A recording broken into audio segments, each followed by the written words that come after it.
There's an old saying, God's ways are not our ways, and many times our ways are not God's ways. We see this kind of lived out in our readings through this weekend, where we see both fear and faith prevailing in many ways. In our first reading from the book of Kings, we see Elijah going to a poor widow woman who has just her and her son. She's so poor that all she has left is just a little bit of flour and a little bit of oil. And she is at the point of being afraid for her life. And Elijah comes and says, "Fear not, have faith in God." She says, "What do you mean have faith in God? After I make my next meal, my son and I are going to die because we don't have enough food." "Fear not, put your trust in God. The oil and the flour will not run out until it rains." I feel like that's kind of how we felt here in Western Oklahoma. We've been praying for rain, praying for rain, praying for rain. We're like, all right, Lord, 8 to 10 inches is enough in a week. Can't imagine how they're feeling up in the Panhandle with the 2 feet of snow they got this last weekend. But when she listened to Elijah, who said, "Hey, this will all be okay, but before you go do this thing that you're going to do me a favor, make me a cake with the little meager resources you have." With an act of faith, she didn't allow her fear to dictate how she would live, but instead said, "You know what? I've got nothing else to lose. This is either my last meal or my last one was. So have faith in God." Then we fast forward to our second reading today from the letter of St. Paul to the Hebrews. And we see in the Hebrews today a very fascinating thing. That not only are God's ways not our ways, God's experience of time is not the same as our experience of time. Now, I'm about to get really heady with you, so I apologize, because I'm going to talk about the space-time continuum. Because you kind of have to when you talk about God. God experiences all of reality in less than an instant. Because remember, an instant is a matter of time. It's a measurement of time. So yesterday, today, forever, eternity is happening to God all at the same instant. And so when St. Paul is saying today, when we hear in our second reading today, that Christ wasn't like the high priests, where he had to, on the Day of Atonement, come and make a sacrificial offering every year with blood that wasn't his own, the blood sacrifices that were made. What did he say? Jesus came once and for all to sacrifice himself for us. Now, I don't know about you, but I hear a lot of times from our non-Catholic Christian brothers and sisters two major critiques about this. They say 2 things. One, why do you guys always crucify Jesus on the cross? Like, why do you guys have crucifixes instead of crosses? Well, that's an easy answer, isn't it? The cross was the method of torture and murder. The body on the cross is what set us free and gave us salvation. Pretty simple, right? Well, okay, I got you there, Father, but why do you guys want to re-crucify him? Why do you want to keep crucifying him? It's like, we don't. Well, yes, every time you celebrate Mass, you call it the sacrifice of the Mass. Every time he goes and he's re-killed, every time you go to Mass, it's nah, space-time continuum. So you can be really heady and smart with them. No, we exit reality and experience as we know it and enter into the moment of the Last Supper through the crucifixion, the passion, and his death every time we come to Mass. That we aren't reenacting what happened 2,000 years ago. We aren't just play acting up here. We enter into the reality of the passion, the death, and yes, the resurrection of Christ in that same instant. They're like, all right, Lord, Father is on something today because I don't understand. And that's part of our struggle sometimes, is that we try to, with our brains, attempt to understand everything, and we struggle with it. Then when we read in our second reading today that Jesus was sacrificed once for all, we're like, yeah, I get that. But how does that work? It just does. God's ways are not our ways. God's time is not our time. And the reality of the blessings from God are not the same as the blessings that many times we witness to in our lives. We see this in our gospel today. In our gospel today, we have the story of the widow's mite, where this woman who had 2 small coins gave everything that she had, and these millionaires and billionaires just gave their excess millions and billions. And this isn't a new issue when we look scripturally. In fact, let's rewind back to the book of Genesis. The first struggle outside of the garden between Cain and Abel is what? It's a struggle of what we give back to God, right? That Cain, who killed his brother, what did he give? He didn't give his first fruits. He didn't give everything that he had. He gave his excess, what was left over. What did Abel give? He gave the first fruits, the best that he had, or in the widow's mite story, he gave all that he had to God. Now, God blessed both of those gifts, as he blesses both of the gifts in today's gospel. But Jesus makes a very important differentiation in the gospel. He said, which one of them gave more? The one who gave more financially, or the one who gave more spiritually? And believe it or not, this is not a homily on tithing. It's a homily about our intentionality. Because many times the way that we financially give to God, to the church, is the same way that we spiritually give to God and the church. I can't tell you how many times I've heard, Father, I don't have enough time in my day to pray. How many of you guys on Sunday morning at like 9:30 on Sunday morning get the update on your iPhones with your screen time? Is that just me on Sunday mornings? Happens literally between every mass. I get out of my car and it's like, you sucked this week too, Father. Every week. And I look at it and it's like, well, this week I'm down to 6 hours a day. All right. Last week, 10 and a half hours. Now, that's not the real numbers, but pretty close. I mean, that's not too much of a stretch. And yet, we make the excuse, I don't have enough time for God. That's a lie. Many times, we don't intentionally make time for God. We just give him our leftovers, our excess, our surplus, as it would say in the gospel. How many times have you gotten to the end of the day and it's like, oh no, I haven't spent any time with God today. Let me pray. Our Father, who art in heaven, amen. I mean, technically, yes, that's prayer.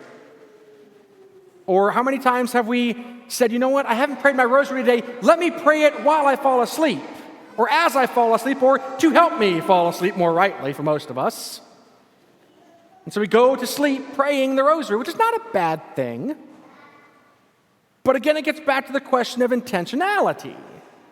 If falling asleep in prayer is the only time we've spent for God, are we giving God our first fruits, or are we giving him our excess? I mean, you don't have to answer, but the answer is our excess. And it's the same way when it comes to other things in life too, that many times when we set expectations, we're terrified to set them. I have to admit, I have to confess, I'm lazy. Super lazy. So much so to the point in seminary, I was afraid to set expectations. I knew academically I could do the work. But the effort that I had to put in to get an A versus a B versus a passing C, you guys know where I'm going with this. Am I the only one that's lazy here? I asked this question last night for the Mass in Spanish, and all the men raised their hand and said, we're all lazy. None of the women raised their hands and said, you're all lazy, you're all sinners, go to confession. Because at different times in life, we are lazy, right? We don't always want to set those expectations because once you set high expectations, that's the new bar. which means if you're not living up to it, you're not doing what you're supposed to be doing.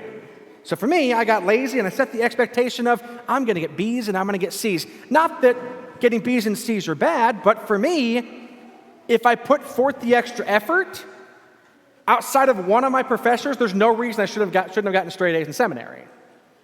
Because I wasn't studying for the information, I was studying, as there's this old joke in seminary, D stands for deacon. Sorry, deacon. C stands for collar. B stands for bishop. And A stands for mister. Because many times those who are intellectually just superior don't go through and become ordained, not because they don't, but because a lot of times they find that their spiritual journey leads them different places, but many times some of the most intellectual people I've ever met are priests and bishops and popes. I haven't met the Pope, but I want to one of these days. But all of that to say, when we don't live our lives intentionally with God, it becomes so much easier to skate in every other aspect of our lives. That when we talk about how we are called to give from our first fruits, it's a time, talent, and treasure type thing. How do we give back to God from every blessing that we've received? Because everything that we have is a blessing given to us from God. And yet many times we make so many excuses about why we can't spend time with God that we don't listen to last week's gospel and first reading about how we're supposed to prioritize God first and foremost in every aspect, to love the Lord our God with all of our heart, with all of our mind, with all of our soul, and with all of our strength. The problem is we're like, yeah, I'll give him a little bit of time when I feel like it just 'cause, right? And then we wonder why the world is burning around us. You know, this last week I heard a lot of rhetoric on the news, I actually watched the news this week, on the news and on social media of, depending on which president is elected, the world and the United States will be saved or will be condemned. I hate to break it to you, neither one of them is going to save us. Only he is. And that is part of the problem with making humanity our new idol, our new God.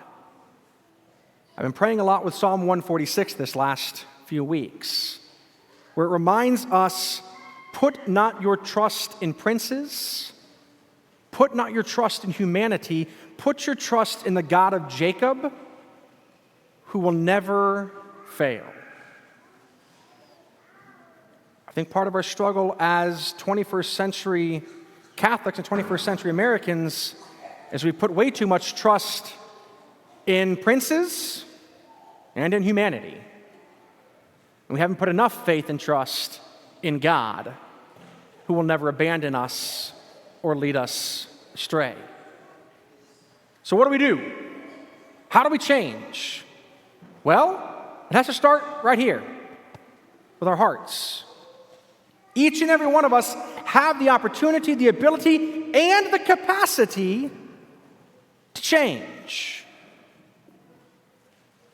But only if, where, and when we allow the Lord in. Did you know God cannot and will not force himself upon you? He cannot and will not force his love upon you. Because if so, that's slavery, not love. God can only enter in and assist in the parts of our lives where we invite him. Which means, for all of us, I'd wager to say, there's part of our lives that we've kind of given God the stiff arm. You can only come so far. Or as Gandalf would say, you shall not pass. The problem is we need to tear down that wall and say, Lord, everything that I am, everything that I can be is yours. You are the artist, I am the clay. mold me in your image and likeness. But this is where that fear comes up. Many times we're afraid. We're afraid to allow the Lord to truly form us in his image. Many times we've played the victim, we've played the sinner so long that we have a fear within us. What is life going to be without this crutch? What's life going to be without this excuse? My challenge to you today, throw down that crutch. Throw down that excuse. Make a difference in your life today. In just a minute, I'm going to sit down for a couple seconds of silence. In that time, I invite each and every one of us here to close your eyes, not to sleep, but to close your eyes and intentionally invite the Lord into that place, that aspect, that characteristic in your life that you have kept him out of. Because only he can change that. But only if you let him. And I guarantee to you, if you invite him in, first of all, it's going to be terrifying. It's going to be scary. I get it. But no matter what obstacle you face, you begin to understand, not sarcastically, but authentically, that this too shall pass. Because we as Catholics and Christians believe in faith, with faith, and because of faith, that with God, truly all things are possible. You want to change our world? Change your heart. You want to change the world? Stop making excuses, unless you are making an excuse for more time with God. Invite him in our small western Oklahoma town will be completely changed. Not because of anything that we've done besides getting out of God's way, but because we're finally allowing the Lord to be the Lord and us to be in his image instead of him in our image. So let's take a moment now to do so.